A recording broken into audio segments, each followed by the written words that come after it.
guys, kumusta ang lahat? Ito, papakita ko yung aking mukha na punong-puno ng pekas. Ayan. Kahit dito sa baba ng ilong ko, daming pekas. Kagagaling ko lang sa Pilipinas. Grabe ang init doon. Actually, meron akong pekas pero hindi masyado. Pero ngayon, tignan nyo, oh.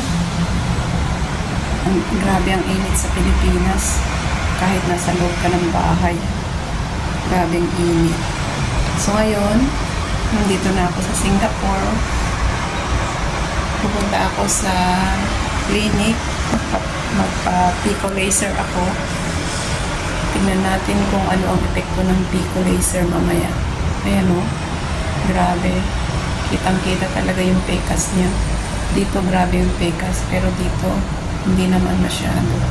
Kahit sa kabilang, ang pangit ng itsura. So guys, abangan natin yung resulta ng pico laser mamaya. So thank you for watching. I-share ko lang sa inyo guys. Salamat sa lahat. See you. Thanks and bye-bye.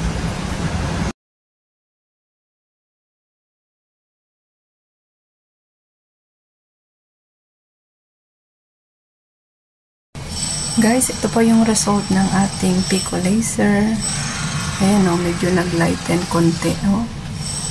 Ayan. So, kumbaga, first session lang ito. Meron pang 5 session. Tignan natin kung as in matatanggal within 5 session. Actually, minimum niya is 10 session pero hanggang 5 lang muna inano ko kasi wala tayong budget. Sa 5 session na yun is ang bayad niya is 1,500 Sing dollars. Pag 10 session naman is 3,000. So, tignan muna natin ang result within 5 session. First session pa lang ito, guys. Ito po yung resulta ng first pico laser. Naway mawala po ang ating pigmentation. So, thank you guys for watching.